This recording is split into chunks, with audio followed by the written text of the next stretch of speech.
Gather, veterans. It's time to join the fight. The long war begins.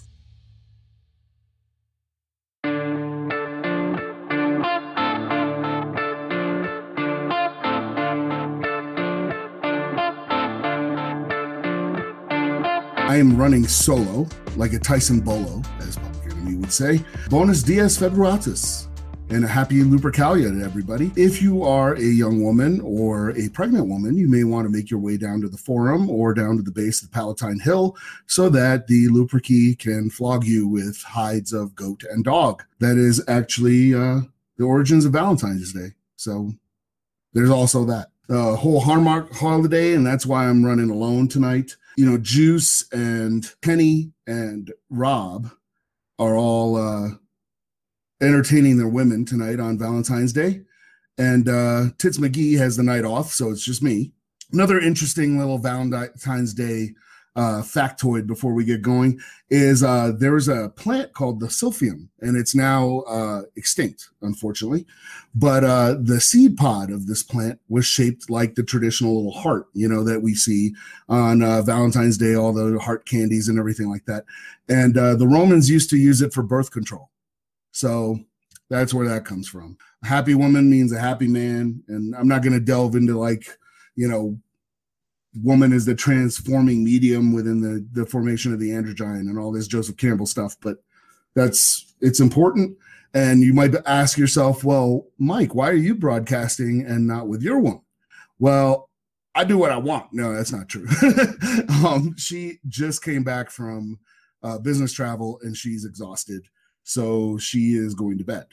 And I'm going to be doing this.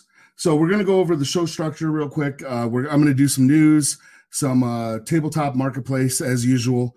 And then there's actually not a whole lot about 40K coming out right now. So we're going to be talking about Shadespire, honestly. So, we're already getting some questions in the chat. What are my thoughts on the new Morathi? 2 minis for 1 character.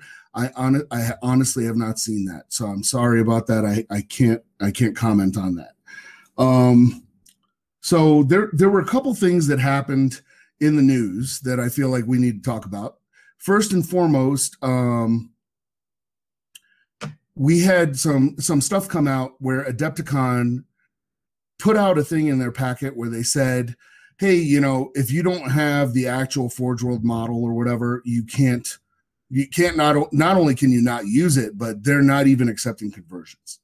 And we saw some discussion on the forum about that and everything. And honestly, if the Long War's position on that, if you're playing in the doubles, is that if you are playing a valid conversion, you know, that is the same size, you know, looks cool, is a great hobbying aspect and everything, you're not going to have a problem.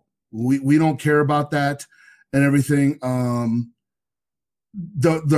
I think what Adepticon is worried about is folks showing up with scratch built models or Countess models, which are inferior in quality to what we've come to expect on the tabletop. So that, you know, we've seen dollar store stuff get made, you know, and folks are just like, oh, these are, you know, my mortar squads, or these are my, you know, quad mortars or whatever.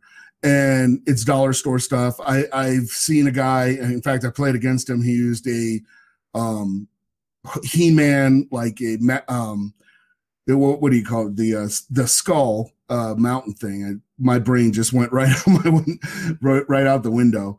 But Castle Grayskull playset as a void shield generator. And, you know, props for having that old toy, but it's like, come on, man. That's not a void shield generator. It doesn't even look like a void shield generator. It's exploitative. Essentially, if your conversion involves an exploit, it's probably not going to be allowed. If your conversion is just your way of, hey, I just made this really cool thing and it looks awesome and it's really good, it probably will be allowed. In fact, our painting rubric requires conversions to max out. If you're trying to max out the painting rubric and you don't have conversions, you can't max it out. So I So don't worry about that if you're playing in the Long War doubles. I think that's more or less that's Adepticon trying to get in line with Games Workshop and everything like that. But we're not there yet. So the great eye of GW has not rested on the Long War yet. So we can still get away with some stuff and everything. In other news, we had some sportsmanship stuff go down where, Alex Fennell, that whole thing that went down, everything. For folks who don't know, he was playing game. His opponent used essentially an exploit gotcha move. It cost Alex the game. Alex powered through and played on, and that game was being broadcast on Twitch. So Mark Merrill, who his background is he does the League of Legends. I think he's the co-founder or co-creator of it. He donated a whole bunch of money, like $5,000 or something like that, to Alex as a sportsmanship, like a best sportsmanship prize, whatever. Alex turned around and like donated it to a children's hospital, if you can believe that. It's like, it's just crazy, right? So the story even gets better. So GW called him out on Warhammer Community, and they donated $5,000 to this children's hospital. So it's all good, it's just all goodness going all around. It's pretty awesome. The other thing we saw this week is we had Forge World release the rules for the 30K to 40K rules for the Adeptus Custodes, the Legion's Custodes rules that are in 30K. They released some test, a couple of units for the Adeptus Custodes, and they're kind of meh. They're okay. They let you use some of these, some of your units and everything. If you play 30K, it lets you buy these units. But more importantly, there were two things that I saw in their announcement that kind of blew me away. It jumped right off the page at me. The first one was that Forge World said, hey, we have points costs associated with them, but they're casual points costs and not really suited for competition. I can't remember when GW has ever really mentioned a competition in years, like since about 5th edition. Maybe that was the last time they did that. So it is absolutely bonkers. That jumped off the page. Then the other thing that they did, they asked for feedback, and I can't remember GW doing that ever, saying, hey, we're trying to balance these rules. We want you to play test these rules. Here they are. And, like I said, they only released like 4 units. The rest of the units are going to be coming in a future Imperial armor.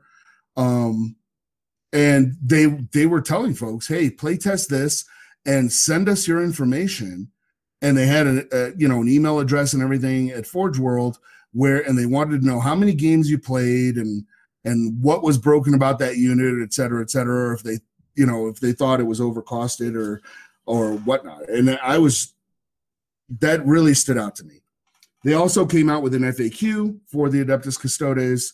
The FAQ really kind of lackluster. A lot of the questions there I felt didn't really need to be answered. And the one big one that us Custodes players were really looking forward to was whether or not the Land Raider had its 5-up invul that it has in the index.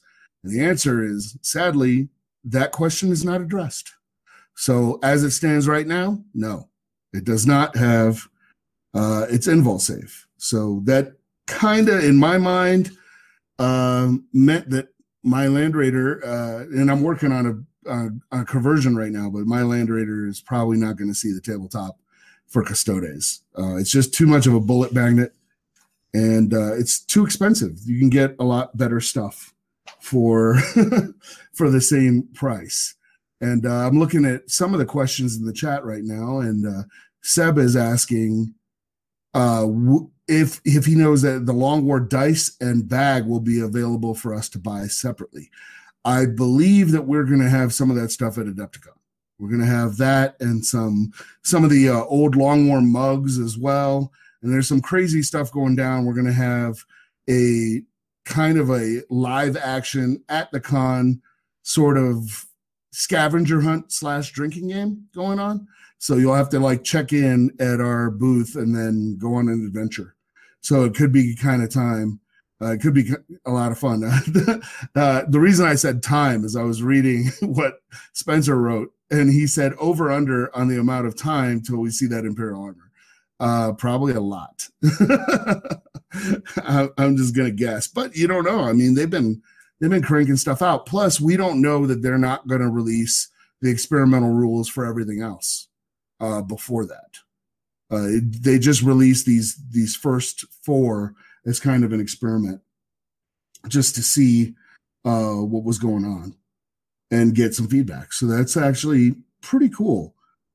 On Tabletop Market Watch, we're just gonna chug ahead. On Tabletop Market Watch coming up, we've got pre-orders for X-Wings. The Wave 14 is coming out with Saw's Renegades and the TIE Reaper, which looks really cool. I think they both retail about $30. Maybe one of them's $40. I think Saw's Renegades is $40. We also see the release for GW stuff of House Orlok, Gang War 2. And I'm going to circle back around to GW, to the last GW release, because it's a good segue. And yeah, there's some folks in the chat asking, is it 100% Haspil tonight? Yeah, you guys are stuck with me alone. The other guys are taking care of their ladies. So it's just me. All right, so we've got from Games Workshop, we've got Start Collecting, Caradon Overlords coming out on pre-order. We've got Stormcast Vanguard start collecting box set. And then we've got Stormcast Eternals, a Knave, Black Talon, which is a character. We've got, and this one I'm actually really excited about. We've got a figure, a 28 millimeter heroic figure for Inquisitor Eisenhorn. And that's part of the Black Library celebration. I can't wait for this. I hope that it's not a repeat of the Canonists that they did with the Sisters, where everything just sold out like immediately, and then folks had to wait a while. I hope they know that an Eisenhorn miniature is going to be incredible. The miniature looks fantastic by itself, but they got to give us some rules for it and everything. It'd be absolutely just fantastic. So I'm already pre-ordered that at my FLGS. We also have a Deadly Unit, which is an audiobook that is coming out. Not a Deadly Unit, a Deadly Wit. I can't read my own handwriting. And Lucas the Trickster hardback coming out, a book about that. And the Magus, which is a paperback. Some folks in the chat are asking, does anyone know if he's Chaos or Imperium? I am assuming that you're talking about Inquisitor Eisenhorn, and I don't know, but it would be kind of interesting if they released both sets of rules. You know what I mean? Like you had the kind of radical Eisenhorn and loyalist Eisenhorn. That could be really cool. But I feel like, just me being me, because I love Eisenhorn. But when he goes radical, he's got to be put down. That's the way I roll. So Jesse is saying that rules for Eisenhorn were leaked already. I have not seen them, regrettably. So, but it should be fun anyway. And he's, like I said, it's a great looking miniature, just really good looking. And if you play Inquisition at all or any Imperium army, I think he's just, a good addition to it. Kevin is saying he's a radical, not a heretic. I'm like, that sounds like quibbling. Innocence proves nothing. It's got to be put down. So that kind of wraps up Tabletop Market Watch, except for two things. And they're Spike Claw's Swarm and the Chosen Axis. We're going to delve into some Shadespire right now. Pretty hardcore. They're for those that don't know or aren't familiar with, they have Spike Claw Swarms. They're the Skaven faction. You get 5 of them. 2 of them are named. 3 of them aren't named, but they have, characteristics to them. So they are unique. And then we have the Chosen Axes, which are the Duarden faction, or as I like to call them, chubby babies. I'm a little taken aback by the sculpts for these. I mean, they fit in with the Fire Slayers and everything from AOS, but these dudes are wearing like WWE style belts and nothing else. Pieces of gold hammered into their flesh. So they are extremely hardcore. The 2 different factions, they play uniquely. I mean, I play tested some of this stuff. Me and my buddy Tim were play testing some of the Dwarven stuff yesterday, and the dwarves kind of play like Stormcast Eternals crossed with orcs. So they have characteristics of both. They are slow, but once these guys inspire, and they inspire by sitting on top of an objective, like capturing an objective. Once these guys inspire, they are ruinous. They're seriously dangerous to everybody. And I had thought that that inspiring the dwarves might be difficult, because in my deck I wanted to put in all the objective cards, 1 through 5, because I was like, well, I might as well just put all these objective cards in there, since I'm going to have to sit on the objectives anyway to inspire. But then I thought there are so many cards, and there's more coming. There are so many cards that can move and push your guys off objectives, earthquake and confusion and distraction and terrifying screams and all kinds of stuff like that. Not to mention just the simple attacks with people, knocking you back off the objective, that I thought, well, this is just not going to be possible. Well, we managed to play 2 games yesterday, proxying stuff, and those dwarves, they inspired just fine. like I was playing very aggressive with my orcs, and Tim had no problem in inspiring 3 dwarves a turn. So that's something to think about. Spike Claw Swarm, on the other hand, they play sort of like the Sepulchral Guard, but with a little bit more tricksy. So they can also bring folks back from the dead, but they can bring them back on any starting hex, not just a starting hex on your side of the board, like the Sepulchral Guard did.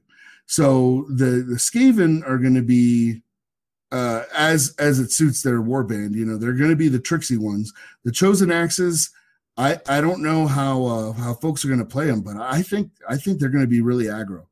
I think if you're playing aggressive Stormcast Eternals, I think you're going to absolutely love the Chosen Axes. And I think if you're playing orcs, you're probably not in alien territory playing the Duarden. The Skaven, a little bit harder to get your head around, but if you're playing Sepulchral Guard, or if you wanted to play Sepulchral Guard, but the Skaven kind of attract you a little bit better, I think that's going to be pretty amazing. So with that, we're going to just delve into some of the stuff on the community site. I just wanted to point out that the card library they have on the Warhammer Underworld site, they have a card library where you can go through and see all the cards. Now, I wish they had a deck builder attached to it, and they did say that a deck builder was coming. They did release kind of a PDF deck builder on one of the articles. You could just download it and print it out, but it did not include all the new cards, all the new Universal cards, and all the new Spike Claw Swarm and Chosen Axes cards.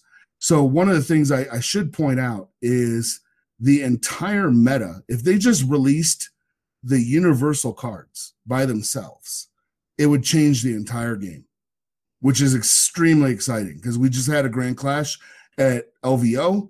We're going to have a Grand Clash coming up at Adepticon in March. And the lists that won at LVO, I would be incredibly shocked if that kind of list was even viable again at Adepticon. These new cards change the entire game, and they can be used by everybody. Not to mention that there's 2 new factions. So each faction brings you 60 cards, 60 new cards, 120 cards total for this whole thing. And they're all up on the card library right now. So you can start looking up at them, start scheming, start looking at all the stuff, which I have been doing. And we're going to go over some of the cards here that are exciting in a little bit. Like right now, in fact. So they ran an article in the Warhammer community about the top 5 cards from the Chosen Axes and Spike Claw's Swarm. And I apologize to folks that are coming in and waiting for some 40K content. There is not going to be a whole lot of 40K content. In fact, there's probably not going to be any. There's not a whole lot going on in 40K right now. I don't know the Thousand Suns Codex. I don't play Chaos. So I just kind of just looked and saw that Magnus got nerfed a little bit, and I pressed on. So there's really not a whole lot of it. I've been working on my Custodes, and that's kind of the direction we're going. So the rest of this is kind of going to be Shadespire. So I apologize to folks who are waiting for some 40K content. But Shadespire is eating me whole right now, and that's my passion. And really, I can't encourage you too much to pick it up. It's cheap. Granted, before I used to say that you could get that you could pick up all of Shadespire for less than $200, like every single thing that they had, like the card sleeves, the special dice and everything. You know me, I got the chip, so I have to buy absolutely everything, and it costs less than $200 to buy it all. And the now it's like maybe, I don't know, $270 maybe. So if you compare, and that's if you buy absolutely everything, which I kind of was like, hey, I don't see why you wouldn't want to. When I first bought the starter for Shadespire, I was like, well, I don't play Chaos. I'm just going to pick up the starter, throw Chaos on eBay. First learning game I played with Chaos. I love them. I love those guys. So I also don't play Orcs. Love those guys. I love every single faction. They all play slightly differently. You can hone your decks to your play style, and it is amazing. I mean, Tim and I, we got into some serious discussions because he plays his Stormcast Eternals extremely different defensively, like almost a refusal deck, where you can't even get to him. I play super aggro. I'm like in your grill and just like in your territory from first turn. So it just works so well. The first card that they cited, somebody on the chat is saying that I don't play Chaos. I'm loyalist scum. It's like I played Chaos once against Kenny, actually, and I actually won that game. And then I threw that army on eBay. Lane is asking, are there any rumors about Magor's Fiends or the Farstriders? Nothing that I've heard yet. I'm kind of hoping, but I'm kind of hoping they do, and I'm kind of hoping they don't do this. But the only rumor I've heard has been just wild speculation about another box set coming that has that will have Magor's Fiends and the Farstriders in it, and that will have new boards for Shadespire. So I'm kind of hoping that's not true. And the only reason I'm kind of hoping that it isn't true is because it would be yet again Chaos and Stormcast in kind of a starter box.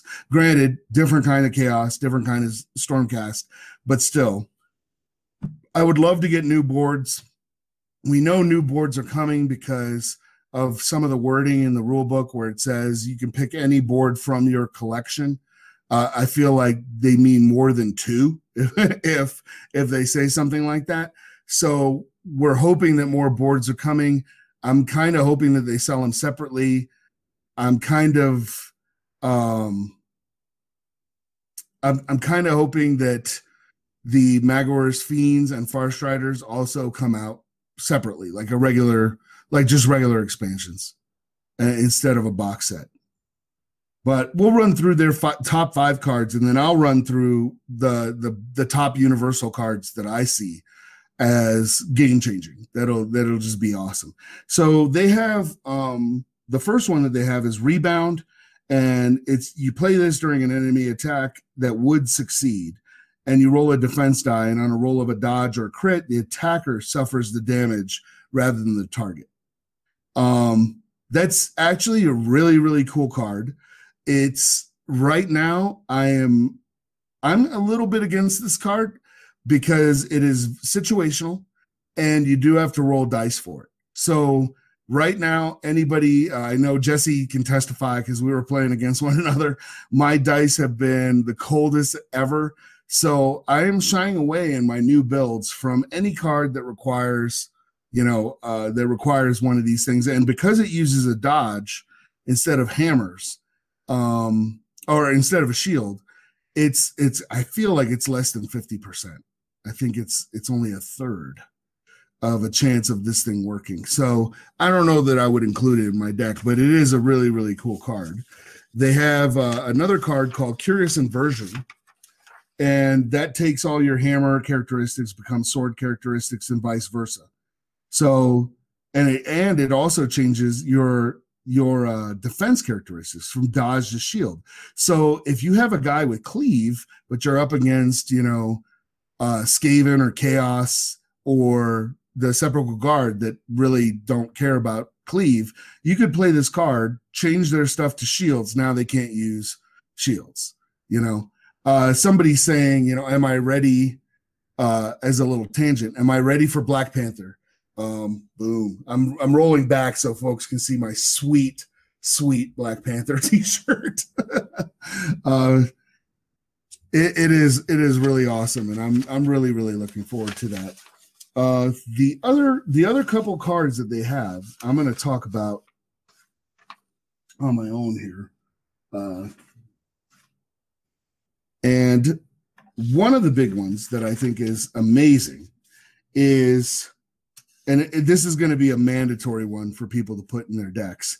It's called Spoils of Battle. And what it is you play an upgrade card, and that doesn't cost you a glory point to play an upgrade. So I feel like that is a mandatory ploy. Everyone's going to have that card. It is just so it's so just game changing, honestly. You can upgrade your guy immediately, right out of the gate without any glory, and frankly make them really, really dangerous. The other card that makes folks extremely dangerous is one called Hero Slayer. Now, that means that a petitioner, or Arnulf or Targor, the guys who we call, the Dangle Bros or the Chuckle Brothers or whatever, or even some of the weaker orcs at the beginning, before they, Haka and Basha, they can grab Hero Slayer. And Hero Slayer is one range, one dice, one attack, but it does 4 damage. That can one-shot a Stormcast Eternal right out of the gate. It'll one-shot an orc, all but, Gurzag. It'll one-shot any of the Fire Slayers before they are inspired. This is a really dangerous card. Now, the hang-up on this, though, is that you're taking a risk because it's only 1 dice. But if you pair it with like coordinated attack or total offense, or if you're playing orcs, more chopping, these all give you different dice. They give you additional dice. Now that card just becomes really, really, really dangerous. And I know you're like, oh, okay, well, this is like 2 glory that you're spending to pull that off or whatever, but not necessarily. If you have Spoils of Battle and you can just throw one of these cards on, it only costs you 1 glory to add a second attack dice to it. That's crazy. And they have some new cards with one's called Light Armor that lets you roll an extra attack dice, but now you can't use crits to defend. So it's really, really cool. They have a couple more shade glass items. The shade glass hammer is really, really cool. Complement to the shade glass sword. It's 2 attack, does 3 damage. And once it does, a successful attack, you lose the upgrade. They have a shade glass axe. I'm a little bit on the fence about, but it is one of the few range 3 weapons that we've seen. The shade glass shards are another one. And, but this one, you can actually, it has 2 different attacks, one range 1 and one range 3. They both do the same amount of damage. They both take 2 attack dice to pull off. And if you throw it, whether or not it's successful, it's gone. But still, it's a range 3 thing. I'm on the fence about that one. I'm like, it costs me 1 glory to do it. Can I take out, a light Skaven or Sepulchral Guard Petitioner or maybe Arnulf and Targor? And yeah, but that just buys me 1 more glory. So it's kind of a trade, or you can frighten somebody pretty good, because if I'm running in with Gurzag and then you just put 2 damage on them, bam, immediately, before I'm even close to anybody, that can give me pause and change my entire strategy on what I was going to do. So that's kind of neat. One of the other cards that we had in common is called Ready for Action. It is a ploy card that you play after you upgrade a fighter in the action phase. They can go ahead and make a move or an attack action. I feel like that's really, really sweet. You just upgrade a guy. So you can see all these combos are starting to come out. Spoils a battle, you upgrade a guy. Now this guy can make a move or attack action out of order. It's a very powerful combo. The other 2 cards that I think are really great are Vampiric Weapon, that every time you make, basically, if you make take an enemy fighter out of action with the Vampiric Weapon, you get to take 1 wound token off of your fighter, the fighter that's using the weapon. So I'm thinking if you put that on Gurzag, and my apologies, I don't remember I think his name is Fulgrim, actually, the leader of the dwarves. If you put that on Fulgrim or Gurzag, you can run riot all day and be almost immortal. It's actually pretty insane. And then there's one called Earthquake, and that pushes every fighter on the board 1 hex. They all have to move in one direction, and any that can't be moved are not pushed. But that's an easy way if somebody's going to try to score, say, a bunch of objectives at the same time, or the one where they score again. My brain is gone. I got hammered at work today, so my brain is absolutely gone. But if you're trying to score the 3 objective 1 supremacy, and you're on there, and I know that you're doing it, Earthquake, you're gone. So I almost feel like if you're playing with objectives, you need Earthquake in your deck, because when we were playtesting it, I played Earthquake on Tim. I was like, oh, none of his dwarves are going to be inspired. They're all off their objectives. He had Earthquake also and just moved him right back on. So I was just like, fantastic. Really, really well done. And it pairs very, very well with like a Shattering Terrain, especially if you're playing orcs. You can move everybody off 1 and inspire all your guys all at once. So it's very, very incredible. And I'm going to just pause for a moment and look for some questions that folks had in the chat, and I'm going to see if I can answer these real quick. Let's see. Oh, Jesse says the guy's name is Fuel Grimnir, and as Ogre asks, how's the next book coming along? It is coming along slowly. The Black Library opening up their submissions window has kind of stalled all my other writing, as I am chugging on submissions to try to get picked up for that. because that's a good bucket list item to get foot in the door with Black Library. That would be a lot of fun. I have no shortage of ideas on that and could write a ton of stuff. So I've kind of just set things aside for the moment.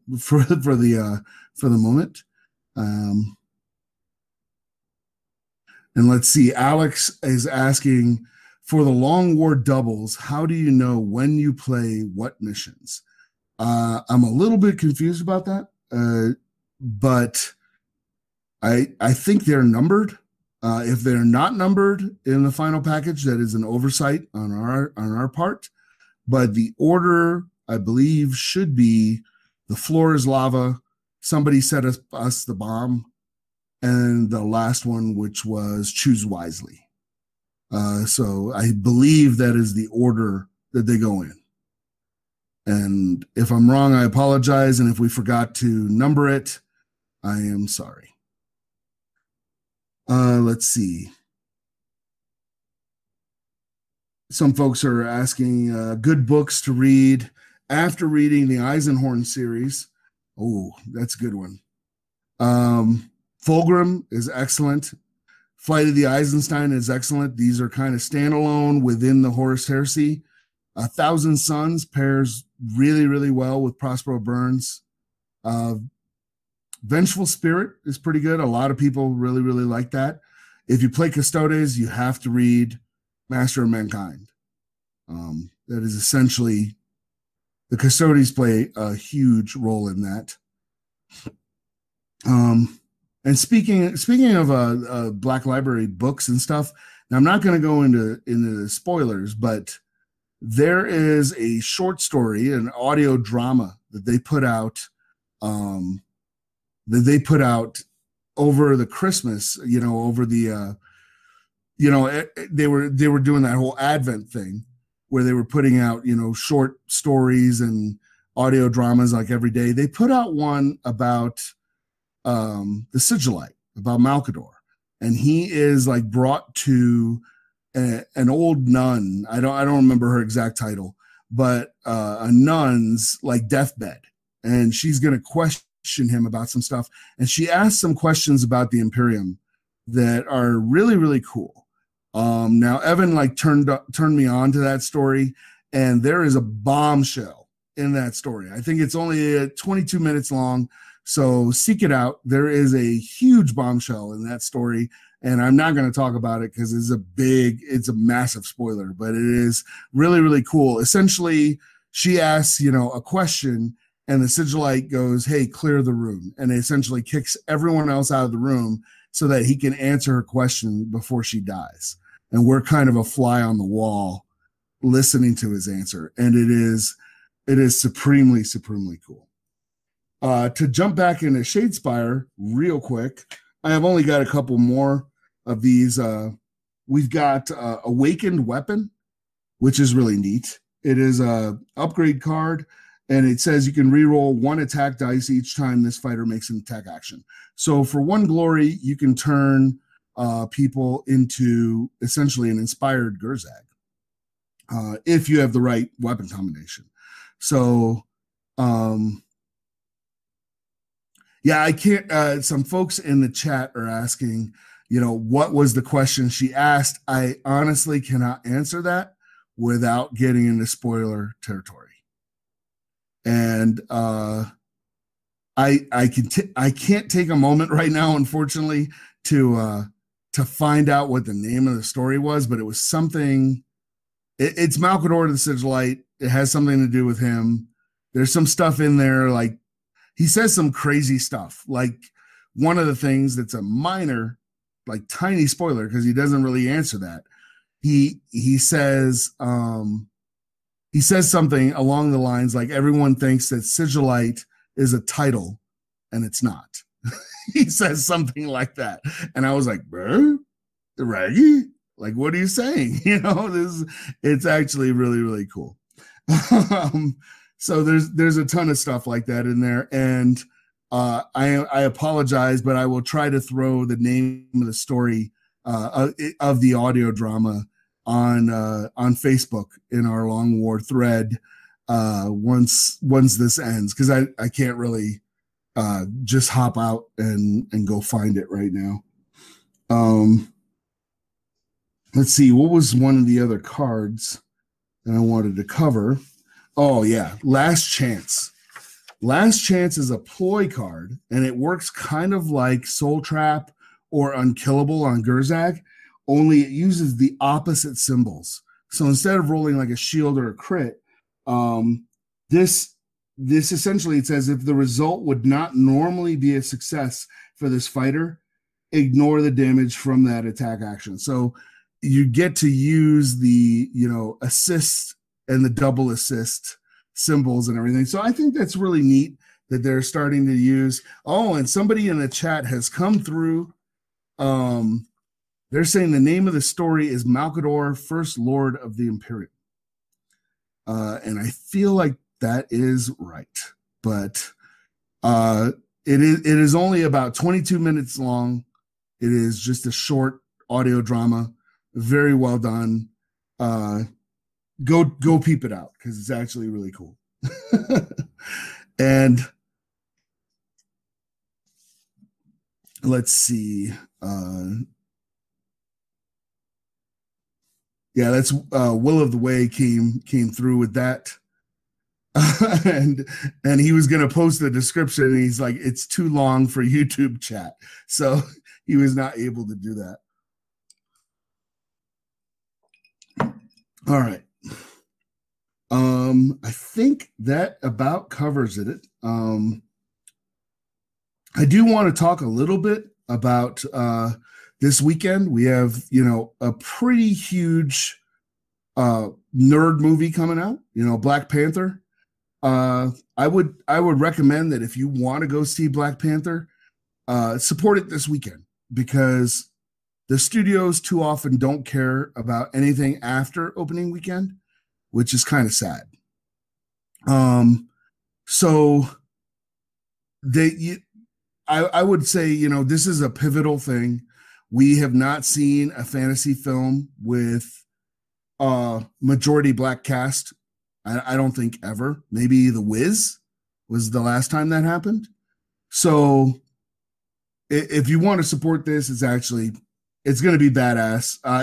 I understand that it's gotten a lot of really, really, really positive reviews across on Rotten Tomatoes, but the movie is kind of critic proof. So I don't know how much stock to put in that. It's just interesting things are going on in the theaters right now. For instance, we had Jumanji take number 1 while The Last Jedi is still in the theaters. That's insane to me. That's bonkers.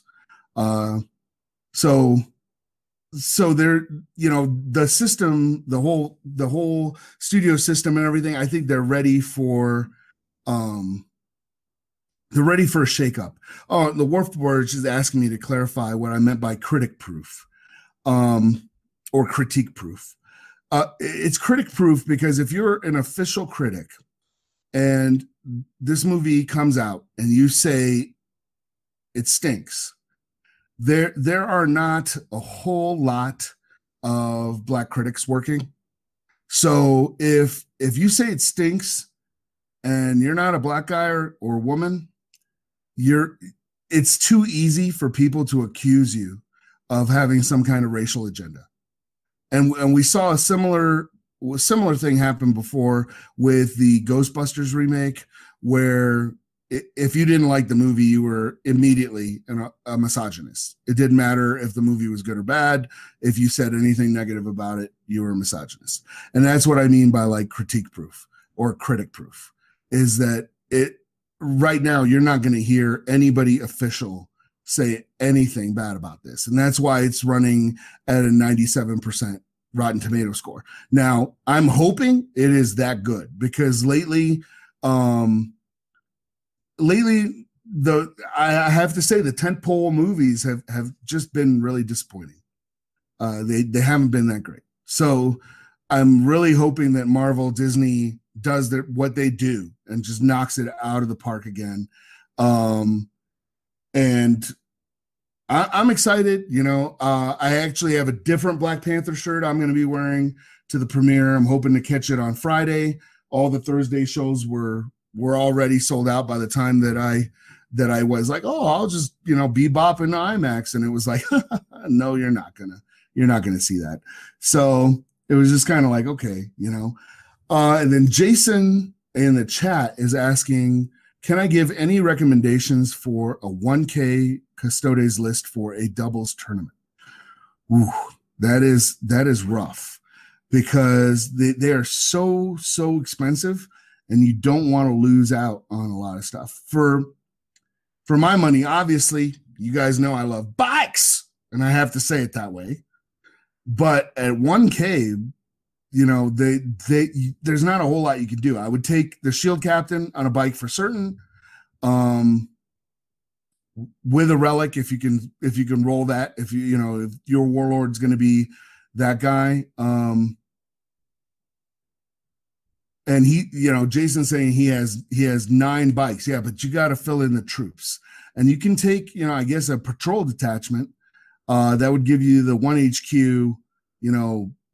a large squad of bikes, but you got to have 1 troop. So you could take Min 3, just the Custodian Guard. For my money, I really like the Alaris Terminators because of that Unleash the Lions 2 CP stratagem. Holy smokes, we're talking about 40K. Who thought? Who would have thought? But yeah, because of that 2 CP stratagem, you can cause havoc. If you have 5 of those dudes, granted, they're really expensive. I think each one is maybe 6 points cheaper than a bike. They're not cheap, but you can cause havoc with those dudes by deep striking them in, assault 1 unit or attempt to assault 1 unit, and then break them out, using that Unleash the Lions, and just start assaulting everything while your bikes run around doing what they do.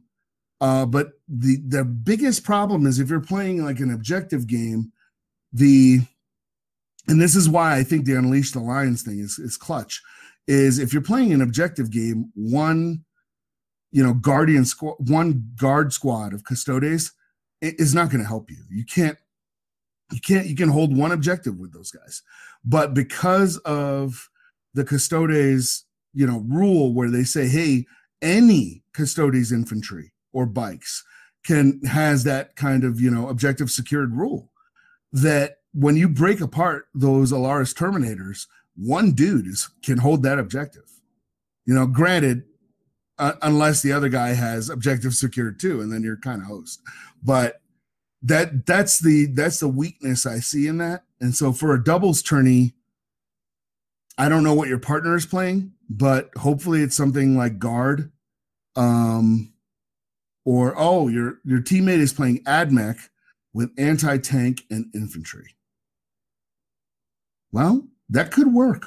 That could work, because then you just take like a 1 Custodian Guard thing, roll with a huge squad of bikes, as many as you can throw in there, and 1 beefy Shield Captain. And you're just going to have to do all the heavy lifting, because your buddy's going to have to sit back and hold everything. But yeah, they're serious. They are hardcore. So I hope that answers your question. That might not be what I would run, but it's definitely solid. I would probably take less bikes and more Alaris Terminators, because again, love the deep strike. Also keep in mind that you can deep strike bikes, and that's important, especially if you don't go first. Why have the bikes on the table so then you get shot up and you get alpha striked and all your expensive bikes are gone? You know what I mean? You can deep strike those guys. I think it's 1 CP for 1 unit, and it's 3 CP for 2. So it could be actually pretty impressive. Jesse is asking, what new objectives do you think will be the best in the new expansions? Honestly, I haven't looked at a ton of the objectives. I didn't look at any of the faction-specific objectives. So I looked at Escalation is one that I really like. This is back on Shadespire for those who are getting kind of spinning head syndrome going, oh, what game are we talking about? We're back on Shadespire now. Escalation is score this in an end phase if 3 or more upgrade cards were played in the preceding action phase. So it is kind of an upgrade version of Ploymaster, but this one gives you 2 glory instead of Ploymaster gives you 1 glory. And then the other one that I thought was actually nice, but it's because I play orcs, is No Remorse, which is score this immediately if one of your fighters takes an enemy fighter out of action with an attack action and a damage characteristic greater than the target's wound characteristics. So with a lot of the petitioners running around, with the Chuckle Brothers, Targor and Arnulf, with the petitioners, with some new, with the new weaker Skaven, I feel like that's an easy one to achieve. It is only 1 glory, but you can just run in there and bang, just score it pretty easily. If you combine it with some of the other objectives that you're going to use, if you're aggro Stormcast or dwarves or orcs, I feel like that's almost a mandatory one to put in there. It's an easy one. It's an easy one glory kill to pick up. Yeah, I'm not going to try to. Is it Zombie Panic? He's written it in leet speak, so I had to suss it out. But he says, deep striking bikes makes me imagine them streaming down from the sky with music from heavy metal blaring in the background. Yeah, I think it's like specifically the Immigrant Song by Led Zeppelin. That is the song that they're using. Anybody who's seen Thor Ragnarok knows exactly the scene I'm talking about, even though it wasn't bikes. It should have been. But like that entire movie was made out of essentially heavy metal album covers that were screenshotted, and it just made scenes out of them. So let's see. Another great song would be almost any Dio song, but I'm thinking Hide in the Rainbow would be amazing with these bikes coming down, ruining people. Of course, that song featured in the inspirational and incredible film Iron Eagle, which I believe won 7 or 8 Academy Awards, which none of that is true. Again, let's show some support for Black Panther. I gotta shill for that some more. I feel like I've been kind of waiting for that movie my entire life. And granted, I until Christopher Priest's run and Ta-Nehisi Coates, I wasn't really big on Black Panther. I'm more of a like Luke Cage guy. But I'm really digging what I see, and I loved him in Civil War, and the Ta-Nehisi Coates run has been supremely excellent. I even picked up a couple of the World of Wakanda, although that was like a little bit I didn't get into that much. So it was just kind of like, oh, okay, that it was good, but it was awesome. But I think what's really important about Black Panther is more so not even in this country, and I'm speaking about the USA here. For Africa, this is a massive, massive film. The whole world has never seen anything like this. Africans get depicted as, the corrupt warlords, as all kinds of different stuff, where they're never really the heroes. And I think I would not be surprised if Black Panther was still playing in the theaters in Africa, 3 or 4 years from now. I would not be shocked at all. I think they're going to make truckloads, oil tankers full of money with this. I think Disney is just going to really, really just knock it out. So I think we're going to wrap it up on that note. I'm going to sign off right now, and I'm going to leave you guys with Wakanda Forever.